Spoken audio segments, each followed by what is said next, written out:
Hi everyone, my name is Ketsia, and I'll be taking you through my educational journey. And in Haitian Creole, this is translated into Voyage Education Moyen. First, my background. My parents are college graduates, but once they emigrated from Haiti to Boston in the 80s, they entered the workforce. Because of their courageous journey, I'm a first generation Haitian American. I'm also the youngest of three daughters. My parents' marriage didn't work out, so I was ultimately raised by my mother and maternal grandmother. My mother always stressed the importance of education by doing well in school, getting into college, and hoped for my sisters and I to become doctors or lawyers. Although she didn't continue her formal education in America, she wanted better for us and always told us we needed to pursue a PhD from a very young age. I didn't know what a PhD was at the time, but I knew I needed to make my mother proud. L'école, l'église, la caille literally means school, church, home. This is a saying that is foundational in the Haitian culture, and it's the three places children and young adults are expected to be. Notice how work isn't included in the saying. The three L's were expected of me, my sisters, and other Haitian friends. So it just goes to show how much education is valued in the Haitian culture. I had my first black teacher in second grade. Her name was Miss Milton. At that point in my life, I was able to form friendships with peers over shared interests and culture. Prior to this, I was in private school and there wasn't any diversity among my teachers. Miss Milton made an impact on me because she was my first teacher who looked like me. She supported me to do my best, listened to me, made learning fun, and inspired me to become a teacher.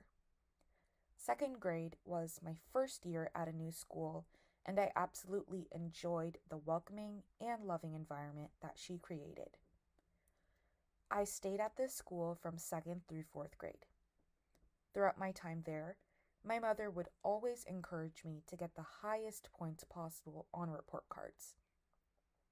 Because I did well, I joined an after-school program to learn new concepts, which made my mother proud and upheld the expectations of excellence she had for me. I attended a charter school from 5th through 12th grade called the Academy of the Pacific Rim. To get in, I had to take a test, which was intimidating, and when I got in, I was anxious to start. A few of my friends from church, l'église, attended this school as well. I would have to wear a uniform and meet a whole bunch of new people, but luckily I wasn't the only one going through this. APR's focus is getting students prepared for college. Every classroom is named after a college.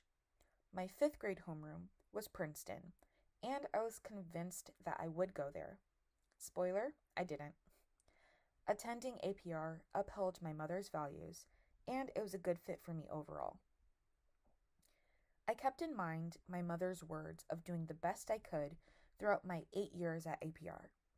She advised me to ask my teachers questions, and when it was time for honor assemblies, she wanted me to be on the highest honor roll consistently. When I ended up on just the high honor roll, my mother would tell me that I could do better.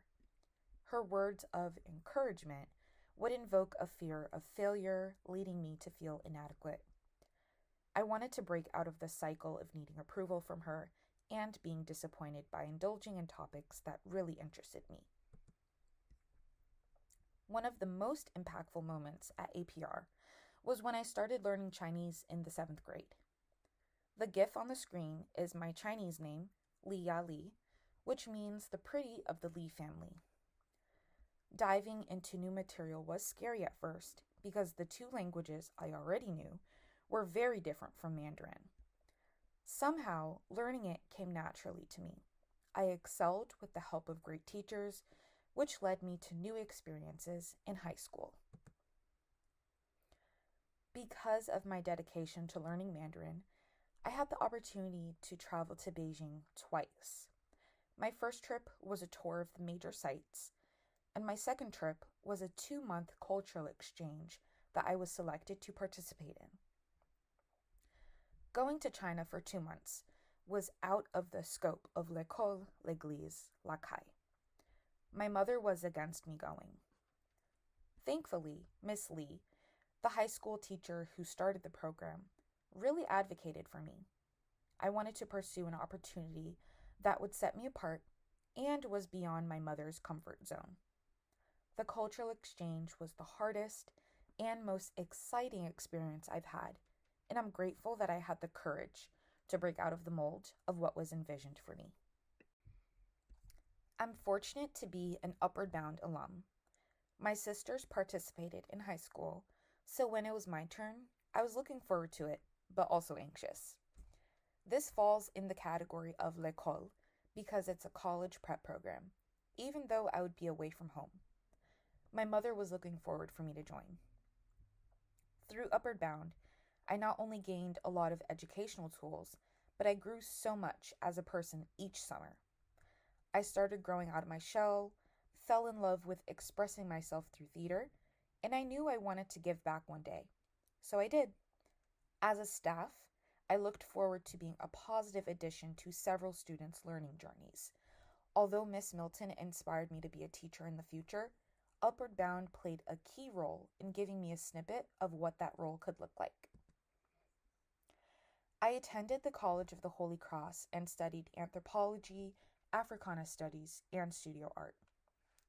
None of these fields have a direct relation to becoming a doctor or a lawyer. I didn't want to base the next 4 years of my life to fields that I had no interest in. My mother would ask what my plan was, and truthfully, I didn't have one. I was still figuring it out, as I am now in the present day. Because I chose my own path, I truly enjoyed the classes I took and the lasting relationships I made with my peers. Additionally, I started my own business, Afros and Crowns. I taught myself how to paint and be a graphic designer. I was motivated to share my art with others, so I continued to follow my passions. At Holy Cross, I always asked myself, what can I do to experience more and take advantage of my current resources? One way I did that was by tutoring middle school students through SPUD. Next, I sought out the Ignite Fund, which allows students to conduct their own project and get funding. My project focused on exploring the relationship Black men had with their hair and how a personal token raised their confidence. I traveled to Harlem, Oakland, and Los Angeles during my senior year. The middle picture is from that project. Additionally, I took opportunities to travel through classes and groups. On the right, I'm at the Sand Dunes National Park in Colorado. During my senior year, COVID caused my campus to close, and I had to go home. I was stuck in my room, finishing my classes, and thinking about my future. I planned to find an opportunity that would allow me to explore the world. I found the YAV program, and I was accepted to go live and volunteer in Scotland, but it was put on hold indefinitely. Luckily, I did get a remote teaching position in AmeriCorps that allowed me to live in Newark. On the other hand, I continued to grow my business and learn new styles to apply to my art. Through hard work and determination, I've broken out of the cycle of l'école, l'église, la caille. The 3 L's are limiting and didn't allow me to experience many new things. As an adult learner, anxiety is draining, and I've learned if something isn't fulfilling me or is constantly triggering me, I shouldn't keep it around me. Next, my mother's approval weighed heavy on me when I was younger, so now I value making myself proud first.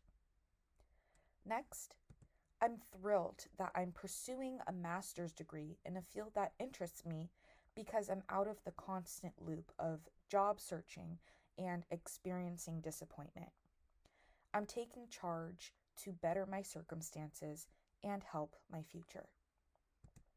Finally, through all of my experiences with art and education, I'm looking forward to continuing my journey at Northeastern to achieve my goal of becoming an instructional designer.